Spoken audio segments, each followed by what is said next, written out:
But so I'm going to tell you the other rule, Rule 163, which is, if a show is more than 2 weeks past its air date, tough. If you don't want to know the score, don't go to the pub. Right? Yeah. It's literally as if you came out and said, don't tell me what happened at the Rugby World Cup. No.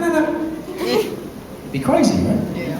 So, season 7 of Supernatural, which I'm obviously bloody in, means that if I died in season 6, I probably came back at some point. Still interesting to find out how. But I got a phone call, and we're going to kill you, right? We're going to kill you. I'm like, okay, but don't worry, you're not dead. This is when you'll be back. This is what you'll be doing, and that's generally the way it's gone. And the great thing is, it brings me to another point that I'd like to bring up, which is the fact that I am the world's best pathological liar when it comes to my work and what it is that I'm doing, etc., and talking about it in conventions. I generally do not tell the truth. And there's a reason I do not tell the truth. It's to protect you from yourselves.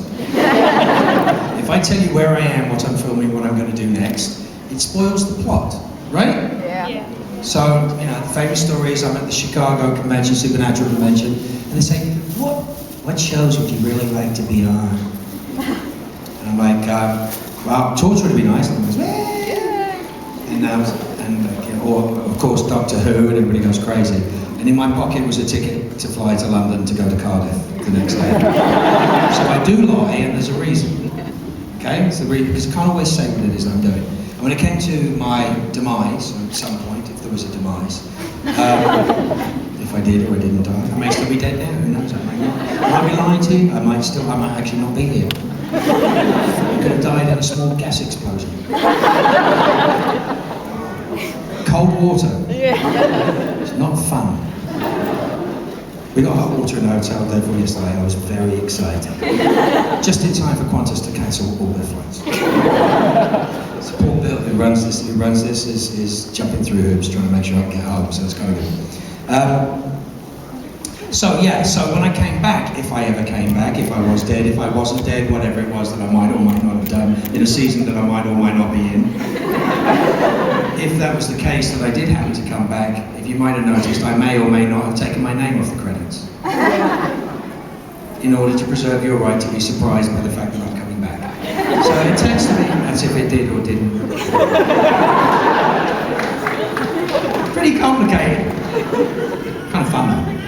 I'm in that sort of weird anarchic mood today. Anyone else got a question? Over here. Okay. I have the microphone. Well, you put your hand up. That doesn't help. I'm short. Red. You didn't go very far. I took my chances. You have to talk into the microphone. What was it like kissing Jim Beaver?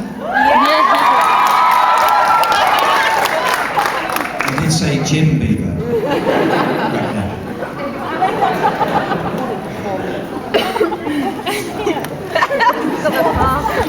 Kissing a piece of paper. The most uninspiring kiss I've had in many, many years. It just wasn't right, but then when he starts to slip tongue in, it gets complicated. Then people get jealous, and it becomes a thing. What was funny was, I mean, some of you watch Supernatural, I take it, right? We'll eventually get some other questions about some other series. But, my character was created as a sexually ambiguous crossroads demon. But then his opening scene kisses a 70-year-old man at the crossroads. And this 70-year-old man was under the impression that some buxom blonde was there to meet him and seal the deal for his soul. And it's like, no, actually, it's going to be me. And there's a lovely actor that played, first of all, they could not find an actor in Canada, a day player, who would kiss a man. They couldn't find a 70-year-old man who would kiss a man. Seriously, very weird. I found it very strange. And if they couldn't find a guy, eventually they found this guy, L. Harvey Gold.